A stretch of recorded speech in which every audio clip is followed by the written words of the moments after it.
Hello dear student, तो आप भी एनआईएस क्लास 12th में हो और सब्जेक्ट लिया है फिजिक्स। आपको इसके कॉन्सेप्ट नहीं समझ में आ रहे, थ्योरम समझ में नहीं आ रहे, लॉ समझ में नहीं आ रहे, न्यूमेरिकल नहीं समझ में आ रहे, आप परेशान हो कि कॉन्सेप्ट कैसे क्लियर होगा।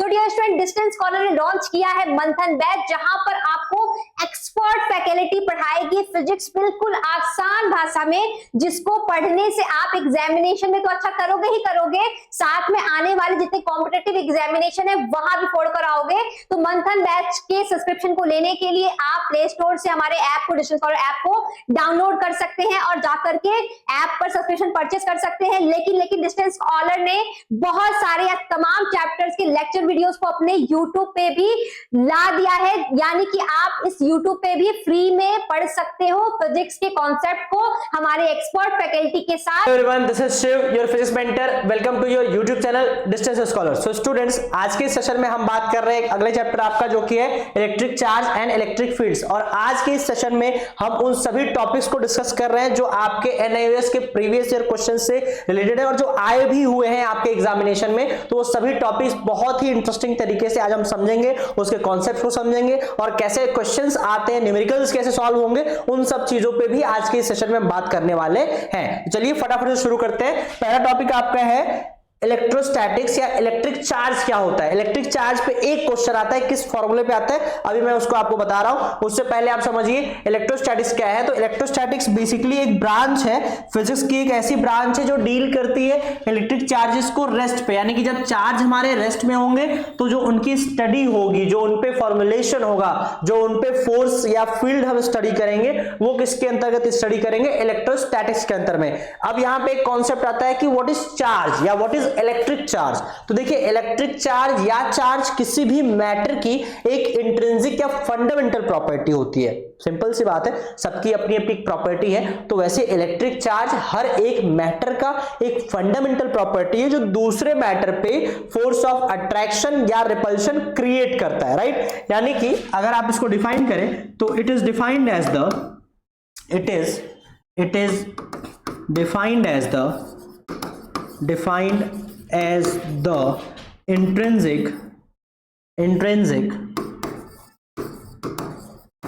intrinsic property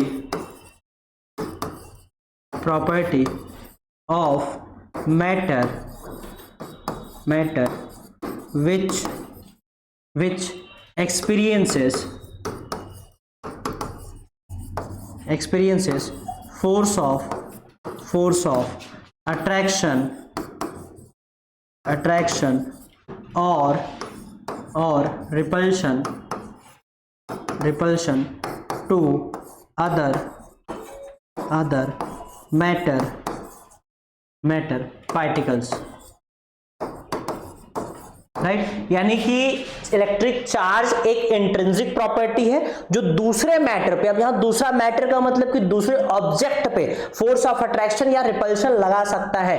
अब सवाल ये आता है कि सर ये चार्ज जनरेट कैसे होगा, कैसे हमें पता चलेगा कि किसी चीज में चार्ज है या नहीं है। तो चार्ज को सिंपल जनरेट करने के कई सारे तरीके होते हैं, उसमें जो सबसे कॉमन तरीका है जो हम हर जगह यूज करते हैं वो है आपका रबिंग मेथड। यानी आप एक स्केल को ले लीजिए, प्लास्टिक के स्केल को अपने सूखे बालों में रब करिए खूब तेजी से, उसके बाद उसको स्मॉल पीसेस ऑफ पेपर के पास ले जाइए, आप देखेंगे पेपर अट्रैक्ट हो जाएगा। क्यों? क्योंकि वो जो स्केल है उसमें चार्ज की प्रॉपर्टी आ गई है जो पहले नहीं थी, रब करने से वो आई है, ठीक है, क्योंकि उसके अंदर इंट्रिंसिकली वो प्रेजेंट थी। जैसे हम उसको पेपर के पास लेकर गए वो उसमें अट्रैक्ट हो गई। और एक कॉमन एग्जांपल देखिए, आप सभी लोग अमूमन नए कपड़े खरीदते होंगे या फिर आप कपड़े प्रेस करते हैं। जब हम कपड़े प्रेस करते हैं उस पर आयरन बार बार करते हैं तो आयरन के फ्रिक्शन की वजह से कपड़े चार्ज हो जाते हैं, और जब कपड़े चार्ज हो जाते हैं और हम उनको पहनते हैं तो हमारे बॉडी में चिपक जाते हैं या स्टक कर जाते हैं। क्यों ऐसा होता है? क्योंकि हमारे बॉडी में बहुत स्मॉल हेयर्स होते हैं, फाइन हेयर्स होते हैं पूरी बॉडी में, और जैसे ही हम प्रेस किए हुए कपड़े को पहनते हैं तो वो तुरंत उसमें क्या कर जाते हैं, फोर्स लगा करके स्टक कर जाते हैं। ये एक बेसिक एग्जांपल है चार्ज का। ऐसे तमाम एग्जांपल्स आपके चार्ज अपने चारों तरफ आपने देखे होंगे। ऐसे यहां पे आप देख रहे हैं कि इस फिगर में दो चीजें दिखाई गई हैं, एक आपको रिपल्शन दिख रहा है, एक आपको अट्रैक्शन दिख रहा है। रिपल्शन या अट्रैक्शन दिखाने का बेसिक सा रीजन ये है कि चार्ज बेसिकली दो नेचर के होते हैं, एक पॉजिटिव चार्ज होता है और एक नेगेटिव चार्ज होता है, राइट। अब यहां पे अगर सेम तरह के चार्जेस होंगे तो उनमें रिपल्शन होगा, जैसा कि आप यहां रबर रॉड और एक नॉर्मल दूसरे रबर रॉड में देख रहे हैं। दूसरा, अगर मेरे पास एक ग्लास रॉड है और एक रबर रॉड है तो एक में पॉजिटिव दूसरे में नेगेटिव, ये अट्रैक्शन शो कर रहा है। तो यानी कि आप यहां से ये समझ पा रहे हैं कि लाइक चार्जेस यानी कि नेगेटिव नेगेटिव या पॉजिटिव पॉजिटिव रिपेल करेंगे और unlike charges like positive negative या नेगेटिव पॉजिटिव अट्रैक्ट करेंगे। तो ये बेसिक प्रॉपर्टी है चार्ज की। अब जिस फॉर्मूले की मैं बात कर रहा था वो फॉर्मूला क्या है तो उसको समझ लेते हैं, जिसपे आपसे क्वेश्चन पूछता है एग्जाम में, तो हम उसको डिफाइन करेंगे। उससे पहले properties of charge, properties of charge ना। तो प्रॉपर्टीज ऑफ चार्ज में देखिए क्या आता है, तो इसमें कुछ तीन प्रॉपर्टीज हैं, तीन प्रॉपर्टी है। पहला प्रॉपर्टी है charges are additive, charges are additive, additive in nature, additive in nature. कहने का क्या मतलब है, दैट इज अगर किसी सिस्टम पे टोटल चार्ज Q टोटल निकालना है, Q टोटल निकालना है, तो उस केस में वो क्या हो जाएगा, Q1 Q2 यानी कि Q1 plus Q2 plus Q3 plus Q4 and so on. आप ऐसे कैलकुलेट कर सकते हो। इस पे भी एक सवाल बन जाएगा। जैसे क्वेश्चन कैसे बनेगा, एग्जांपल के तौर पे आप समझ लीजिए, आपको ऐसे एक सिस्टम दे देगा, इसमें बोलेगा कि भाई यहाँ पे -2 माइक्रोकूलम है, यहाँ पे +2 माइक्रोकूलम है, यहाँ पे 7 माइक्रोकूलम है, यहाँ पे 8 माइक्रोकूलम है और +9 माइक्रोकूलम है और यहाँ -10 माइक्रोकूलम है। ऐसे अलग अलग चार्जेस रखे हुए हैं, ठीक है। जहाँ पे माइक्रोकूलम क्या है भाई, तो माइक्रोकूलम यूनिट ऑफ चार्ज है। यहीं पे लिख लीजिएगा कि जो SI यूनिट होता है चार्ज का, SI यूनिट होता है वो क्या होता है, वो कूलम होता है ना, कूलम होता है, जिसको हम C से रिप्रेजेंट करते हैं। किससे रिप्रेजेंट करते हैं, C से ना। माइक्रोकूलम का मतलब क्या होता है, तो यहां पे याद रखिए कि 1 microcoulomb is equal to 10⁻⁻6 coulomb. ये एक बेसिक यूनिट है, इस पे भी आपको क्वेश्चन मिल जाएगा एग्जाम में।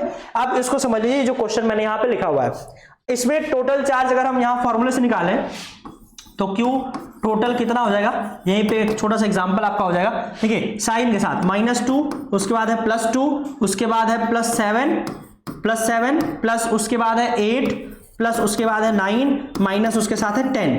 अब इन सबको माइनस वाले को एक साथ कर लीजिए, प्लस वाले को एक साथ, तो 7 8 15 और 9 कितना हो जाएगा 24 प्लस का और माइनस का कितना हो गया, देखिए -10 और -2 माइनस आपका 12 और एक प्लस का 2 और बच गया तो प्लस का 2, तो 24 और 12 गया तो 12 प्लस का बचा और 2 यानी 14 माइक्रोकूलम नेट चार्ज आया। तो ऐसा एक सिंपल सा क्वेश्चन आपसे दे सकता है न्यूमेरिकल फॉर्मेट पे, राइट। जो दूसरा इस पे फॉर्मूले की मैं बात कर रहा था वो था आपका क्वांटाइजेशन ऑफ चार्ज। ये बहुत इंपॉर्टेंट है और यहां से एक सवाल आएगा, quantization of charge, quantization of charge.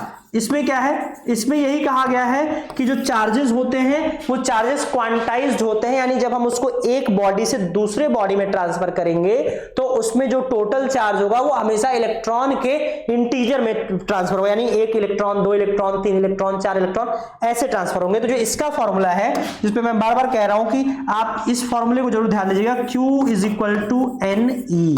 यहां से एक सवाल आएगा कि भाई एक दो बॉडी है, उसमें मान लेते हैं यहां पे N क्या है, N नंबर ऑफ इलेक्ट्रॉन है, N क्या है, number of electron, number of electron, number of electrons.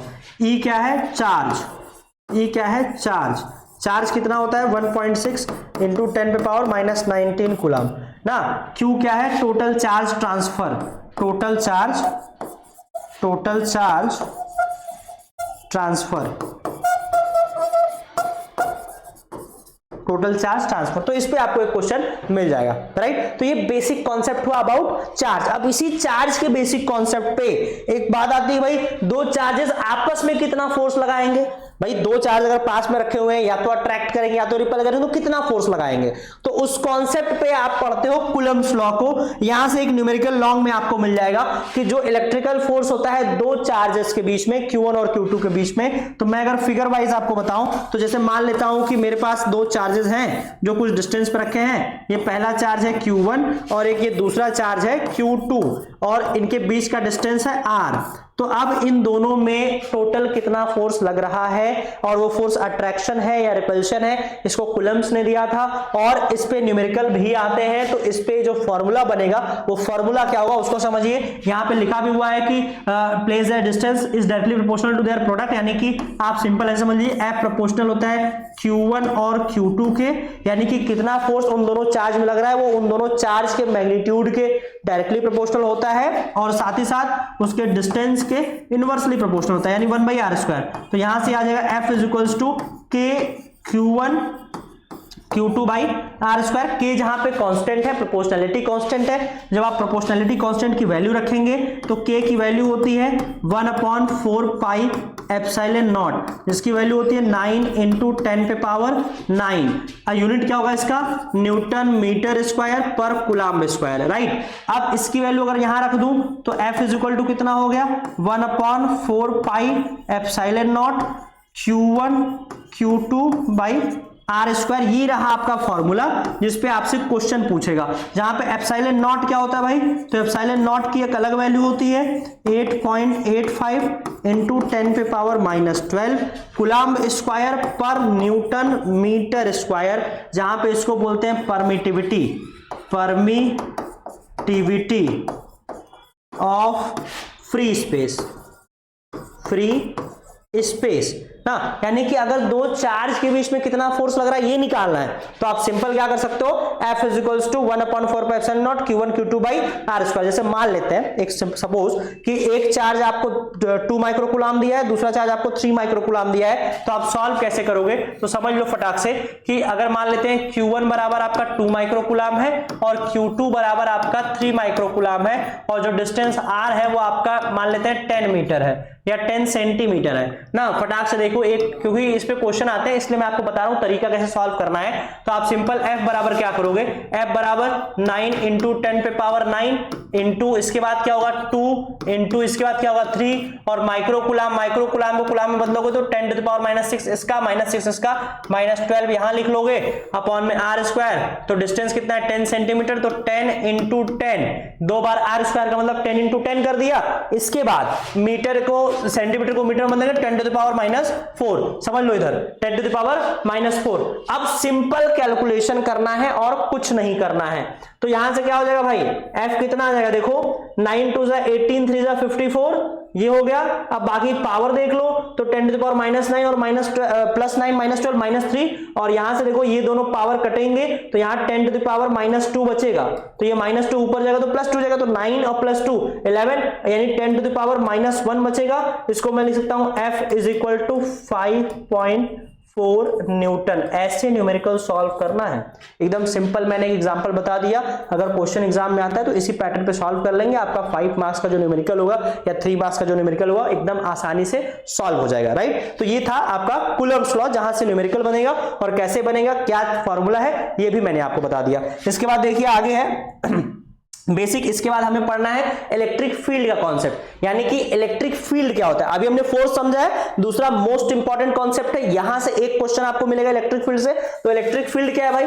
Field का मतलब सिंपल हमारे चारों तरफ का रीजन होता है, राइट। आपने जैसे बचपन में चुंबक से खूब खेला होगा, तो आप देखेंगे एक चुंबक यहां पर रखा है, दूसरा चुंबक यहां पर रखा है। अगर दोनों पास पास नहीं है फिर भी दोनों आपस में चिपक जाते हैं। क्यों? क्योंकि उनका अपना एक फील्ड होता है। जैसे आपने सुना होगा कि बिजली हमको अपनी तरफ खींचती है ना, जो इलेक्ट्रिसिटी होता है अगर हम उसके पास जाए तो चिपक जाते हैं। क्यों चिपक जाते हैं, क्यों वो खींच रहा है? क्योंकि उसका अपना एक फील्ड है जिसको वो खींचता है। आप किसी चीज को ऊपर फेंकेंगे तो हमेशा वो नीचे गिरेगा। क्यों? क्योंकि ग्रेविटी का अपना एक फील्ड है, ग्रेविटेशनल फील्ड जिसको कहते हैं। उसी तरह से इलेक्ट्रिक फील्ड क्या होता है? किसी चार्ज के चारों तरफ का वह रीजन, किसी चार्ज के चारों तरफ का वह रीजन, वह एरिया जिसमें दूसरा चार्ज फोर्स ऑफ अट्रैक्शन या रिपल्शन लगाता है, उसे हम कहते हैं इलेक्ट्रिक फील्ड। जैसे आपने फिल्मों में सुना होगा कि ये मेरा फील्ड है, ये मेरा एरिया है जिसमें उसका इन्फ्लुएंस चलता है। उसी तरह से जब एक चार्ज के चारों तरफ का जो रीजन होता है उसमें उस चार्ज का इन्फ्लुएंस चलता है। तो सिंपल यहां पे देखिए लिखा भी है कि the electric field E at a point is defined as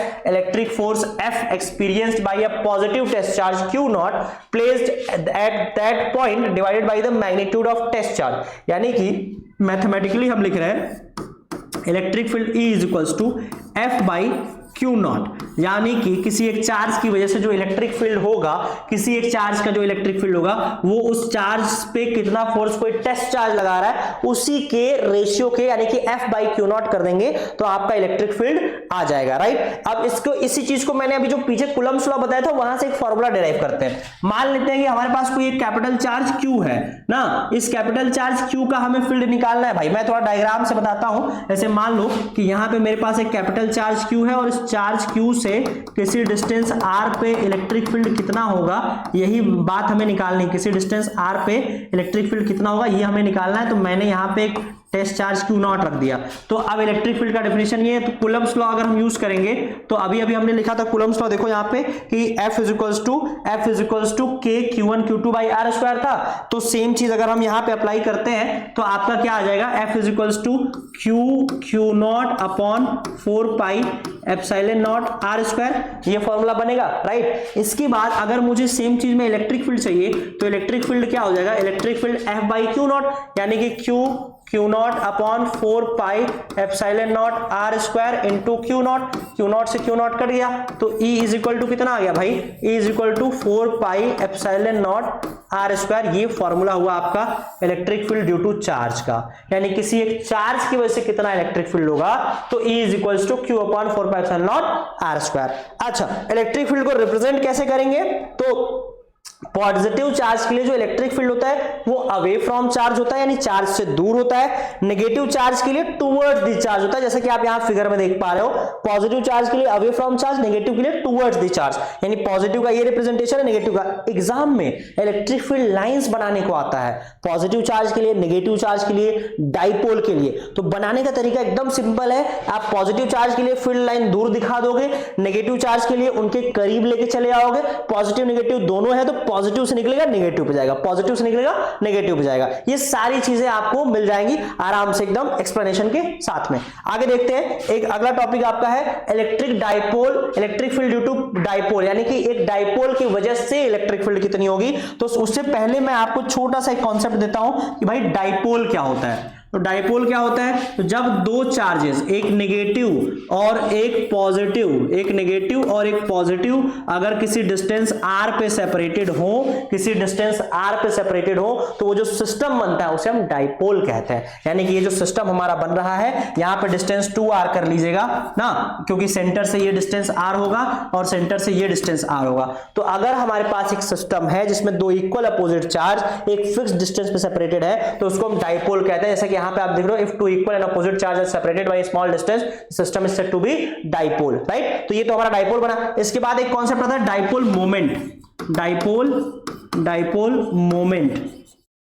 dipole moment क्या होता है, ये हमें स्ट्रेंथ ऑफ डाइपोल बताता है। इट एक्सप्लेन या इट टेल्स अबाउट द